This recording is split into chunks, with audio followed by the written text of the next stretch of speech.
Listo.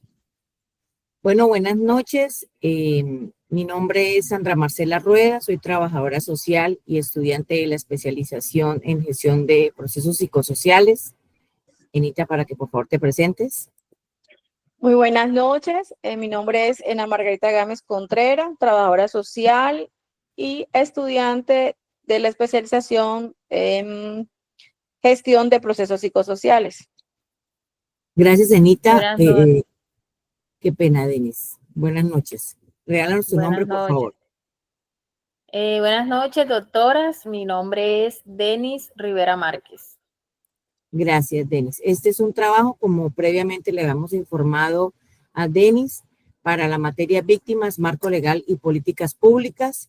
Es una entrevista que le vamos a hacer acerca del tema de las víctimas en el conflicto armado y los procesos de reparación. Entonces, bueno, Denis, cuéntanos quién eres tú, cuántos años tienes, dónde vives. Bueno, yo soy Denis Rivera, tengo 33 años, soy casada, tengo 2 hijos y actualmente vivo en Algarrobo, Magdalena, el pueblo de donde soy. Listo, Denis, muchísimas gracias. Bueno, la historia del conflicto armado ha tenido muchos protagonistas en cada rincón de este país, particularmente ahí en Magdalena, en el municipio de Algarrobo. Hoy queremos, Denis, que por favor nos cuentes tu historia, dónde vivías, cómo fue tu infancia, nos cuentes también particularmente cuál fue el suceso que les aconteció a ti y a tu familia para el tema del conflicto armado. Bueno, yo nací en Algarrobo, Magdalena, como lo dije anteriormente, cuando tenía año y medio. Mi papá, lo que yo tengo entendido que me cuenta mi mamá y mi familia es que mi papá recibió amenazas, recibió como especie de un atentado en la casa en donde vivíamos y le dijeron que debía irse de aquí de Algarrobo, pero él hizo caso omiso. Como un mes más tarde, creo, lo asesinaron en un establecimiento de aquí del municipio.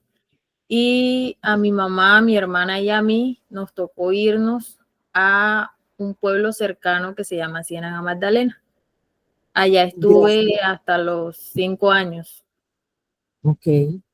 Denis, ¿y a qué se dedicaba tu papá? Mi papá trabajaba en una empresa de palmas de aquí de Algarrobo. Uh-huh. Tengo entendido que era sindicalista, pertenecía al sindicato de la empresa. Ok. ¿Y ustedes supieron, o cuando tu mamá te contó la historia, fueron los que lo amenazaron? ¿Quiénes eran los grupos que estaban en ese momento ahí en Algarrobo?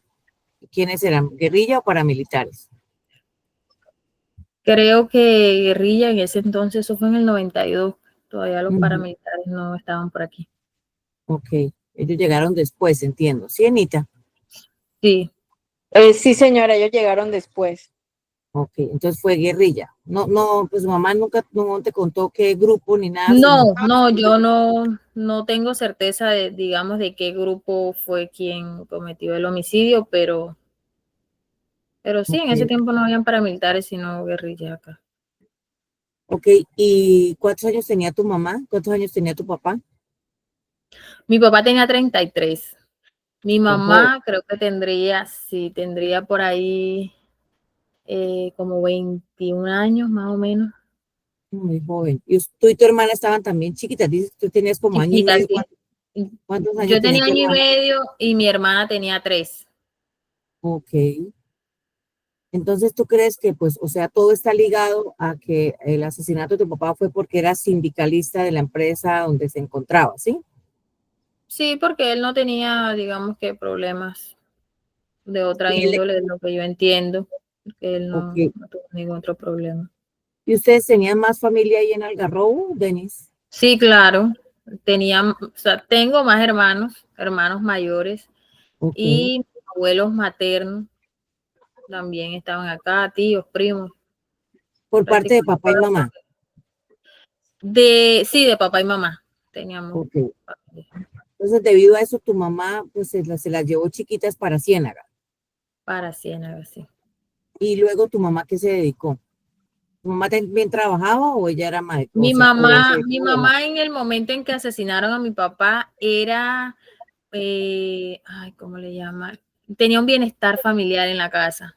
Ok, Entonces ella lo que cuenta es que cuando mi papá lo mataron, todo estaba como que lleno de tensión y a ujú, ella le empezaron a aconsejar que se fuera. Como tal, a ella no la amenazaron, ella se fue por sí, miedo. sí, claro, que les pasara algo a ustedes, de pronto a ella misma. Exactamente, o a ella. Entonces ella renunció, nos fuimos a Ciénaga y mi mamá, aparte de eso, siempre fue modista. Ok, Entonces, que yo me acuerde, toda la vida cosió. y así la sacó adelante a usted. Sí, ella cosiendo y a veces trabajaba en casas de familia, Ok, trabajó en fincas también en los quehaceres de las quintas y esas cosas. ok. Y ustedes empezaron, o sea, ¿ustedes cuánto tiempo más vivieron en Ciénaga, Denis? No, solo hasta los 5 años. Ya después regresamos acá al Algarrobo, ya digamos que todo estaba como más Tranquilo. tranquilo. Mi mamá ya perdió como digamos un poco el miedo y ya se vino acá porque yo recuerdo que en el 96 cuando aquí en Algarrobo hubo una que llegaron, aquí llegó la guerrilla en el 96, yo lo tengo claro. Ok, Nosotros ya vivíamos aquí. Estábamos recién que vivíamos aquí. ok. ¿Y la casa donde ustedes salieron, eso fue obviamente un desplazamiento forzoso, era de ustedes o era, Sí, era de Alquilado. nosotros. Mi papá la compró. Mi papá la ok. compró y era de O nosotros. La dejamos, no sé quién se quedó en la casa, pero la dejamos y luego volvimos ahí, a esa sea, misma cuando casa. la volvieron la pudieron recuperar. Sí, claro, sí. Sí, la casa de mi Ah, mamá nunca la perdió. ok, listo. ¿Qué consecuencias crees tú que, pues, no solamente de pronto para que nos cuentes qué consecuencias tuvo como ese suceso tan desafortunado y tan doloroso para ti como niña y también como qué aprendizaje te deja como ya como adulta, ya que eres madre también, que nos contabas que eras mamá ya? Sí. Bueno, la verdad, muchas carencias, tanto afectivas como económicas.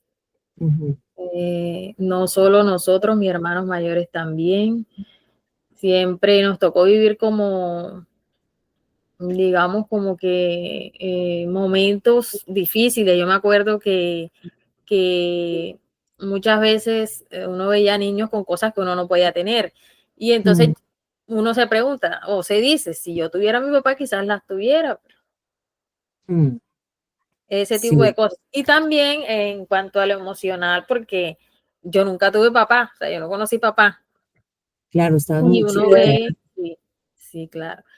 Y no, pero eso es bueno, tiene el lado bueno, o yo lo he entendido ahora que soy mamá, porque yo siento que a mí la vida me preparó para yo hoy en día brindarle a mis hijos lo que yo no tuve y también Ujú, saberlos cuidar de cosas que yo viví. sí, Entonces, claro. como que ya no, o sea, ya le veo lo positivo a eso que yo viví. O sea, tú le diste la vuelta a lo que sucedió, de lo negativo sacaste cosas constructivas. Sí, claro, porque por ejemplo, yo no crecí en un hogar con un papá y una mamá, con una estabilidad emocional y económica, yo no crecí con eso, pero yo hoy en día le doy gracias a Dios que mis hijos sí viven eso. Yo tengo un Sí. buen esposo que además es un muy buen papá, Ujú, que veo el amor que él le brinda a mis hijos, cosa que yo no tuve. Entonces yo sí, me siento orgullosa de eso. claro, Claro. Trato de ser, sí, yo trato de ser, digamos que una mamá presente, pero también ujú, me preparo para trabajar porque siento de que también debo ser un factor que genere económicamente, sí. Y porque sobre eso todo porque, también es importante. porque tuviste el ejemplo también que gracias a Dios tu mamá sabía un arte, es el arte de coser, De modista. de ser modista, que es muy Y bueno. Y con eso, y de verdad exactamente, que mucha gente ha salido adelante con eso y saca a sus familias adelante, que eso es muy bueno. Y además también pues tenía el hogar de bienestar, que también eso pues le daba otro, pues de pronto otra entrada a ella. Entonces eso le muestra a uno que también uno cuando las mujeres empiezan también a ser productivas en sociedad, porque pues el trabajo de casa, lo único, es trabajo como cualquier otro, pero no tiene un sueldo. Pero cuando ya empezamos bien a ser remunerado. productivas, claro, eso pues obviamente nos trae muchos beneficios para nosotros y nuestras familias. Muy bien, Denis. Denis, ¿hubo algún tipo de reparación para tu familia, para tu mamá cuando pasó eso? En ese momento tengo entendido que la empresa para la que laboraba mi papá le dio, digamos que la liquidación y creo que algo así como una indemnización, creo. Ujú. ¿Y el gobierno, ella hizo algún trámite como por Bueno, víctima? ella ha hecho el trámite, ha metido papeles y todo. Ella recibió unas ayudas humanitarias, pero como tal, la indemnización por el hecho victimizante no la hemos recibido, ni por desplazamiento tampoco. Ella recibió, fueron ayudas, unas ayudas económicas, creo que tres ayudas económicas le dieron hace unos años, ¿Por parte de la alcaldía o de la unidad de víctimas? de la unidad de víctimas. Ustedes están registrados como tal, como víctimas y desplazados, Sí, ¿cierto? claro que sí, sí, señora. Y siguen ahí esperando de pronto que haya esta Estamos, liquidación. sí, a nosotros nos llegó una carta que dice que estamos listas, que tenemos todos los documentos, que todo, que fue comprobado que sí, que hubo un hecho Ujú. victimizante, que somos víctimas, que fuimos desplazadas. Todo está claro, pero el gobierno maneja como especie de prioridades. Hay personas que necesitan el Ok. beneficio primero que otras y nosotros estamos ahí en lista de espera. O sea, están en lista de espera. Sí, señora. Pero imagínate, lista de espera, eso fue en el 96, ¿cierto? O No, el sea, 92.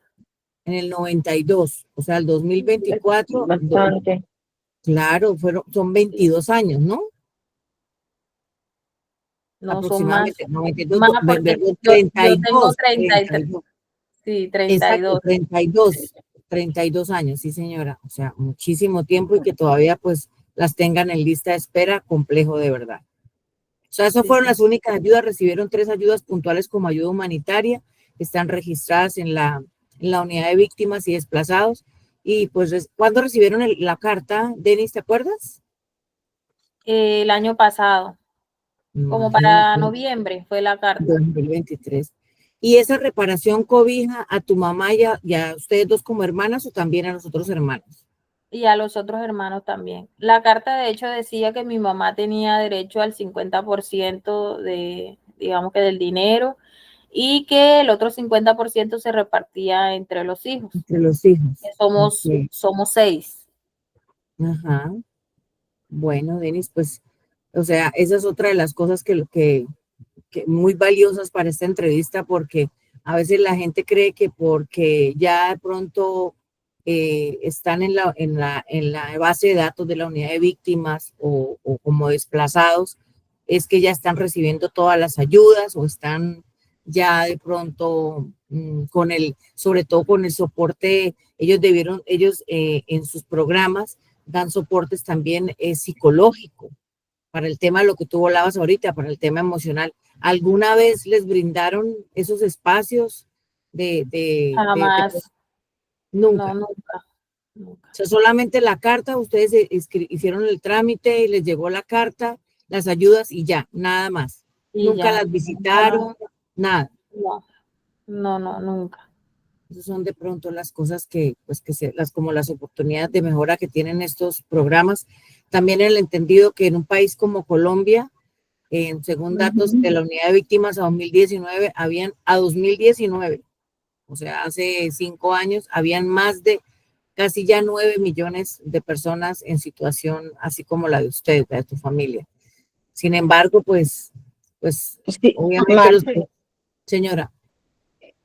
para aportar algo también que pasa con estas situaciones, como dice Denny, dice que los tienen en lista de espera, Ujú. pero en el Magdalena para nadie es un secreto y me imagino que eso será también a nivel nacional, pero se presentan muchos casos de temas de corrupción Mm. donde usurpan los códigos de las personas que realmente requieren o se merecen el beneficio y se lo dan a las personas que realmente no lo necesitan. Y Denis es conocedora de que todo esto se ha presentado a nivel municipio, de que hay muchas personas que no fueron víctimas y hoy en día ya han recibido esa indemnización sin haber sido como tocados por la violencia. Y eso es una Exactamente. de las falencias. Es una de las tristes también realidades que acompaña esto, lo que tú dices, cuánta gente de pronto no usurpa identidades o códigos como, eso es otra cosa. O se inventa una historia de terror y dice, mira, que a mí me pasó esto y esto. Exactamente. Y ustedes pues, que han vivido más de primera mano ese tema y que lo han visto, Ena, que también fue inspectora ya en Lleras, de pronto tienen pues como más conocimiento de esto.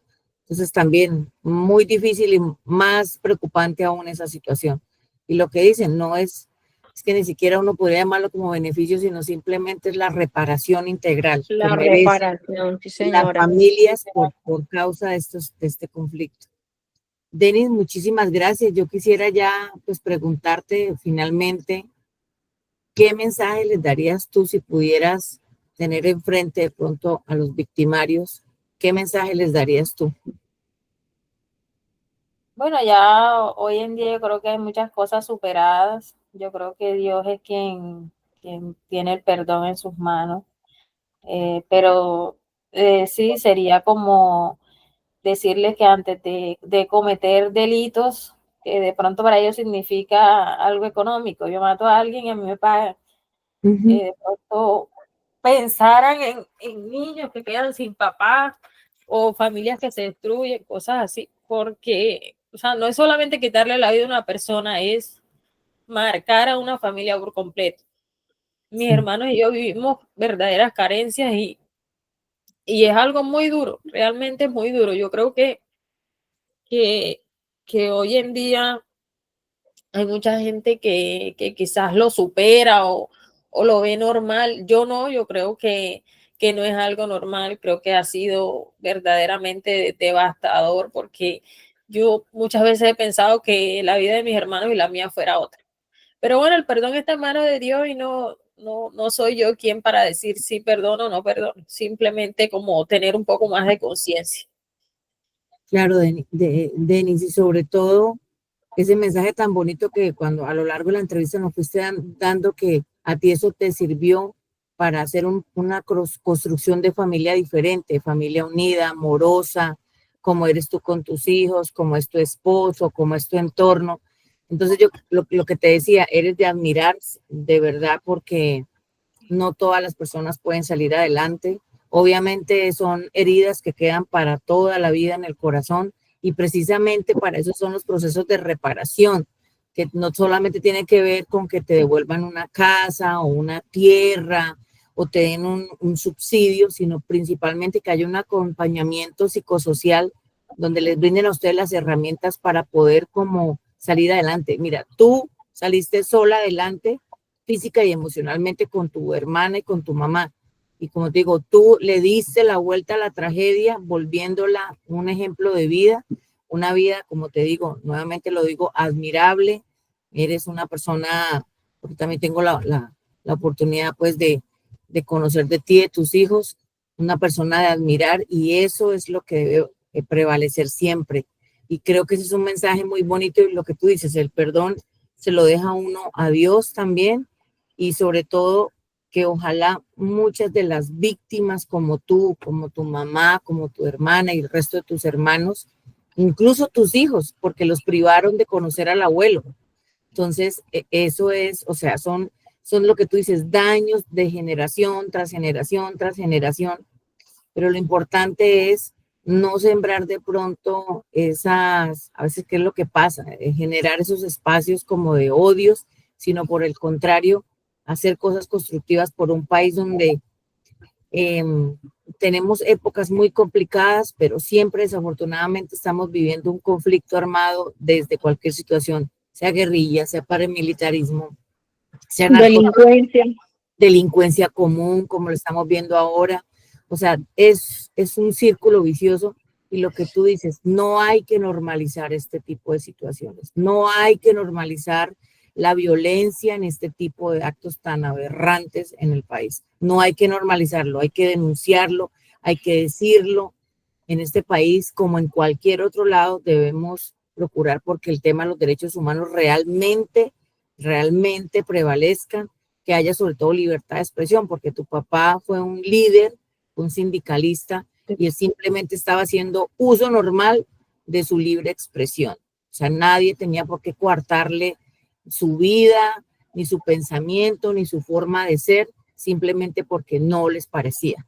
O sea, para eso es, el mundo está lleno de, cada uno de nosotros es un mundo diferente en un mundo que estamos compartiendo. Entonces, Denis, de verdad, muchísimas gracias por este espacio que nos diste. Yo sé que es un tema doloroso para ti todavía, obviamente, pero como te digo, eres una persona, una mujer de admirar, una mujer muy valiente y pues no, de verdad, agradecidas, Jonena, por el espacio que nos brindaste y sobre todo, repito, la excelente familia que has formado es precisamente porque te tocó hacer el proceso tú misma. O sea, es como cuando uno aprende a leer solo o cuando aprende a escribir solo, cuando uno se vuelve autodidacta. Desafortunadamente nos estamos volviendo autodidactas en estos espacios de reparación y espero y confío en que la justicia también del país o la justicia humana, como así la llaman, pues también les llegue. Denis, muchísimas gracias. Gracias a ustedes por el espacio también. Y decirles que la felicito, que tienen una profesión muy bonita, que llega a personas, toca corazones, toca sensibilidades, pero es una labor muy bonita. Entonces la felicito y gracias por el espacio. No, Denis, gracias a ti. Muchas gracias, Denis. Bueno, que estén muy bien, que pasen una feliz resto de noche. Dios me las bendiga. Igual, muchas gracias. Amén. Gracias. Amén.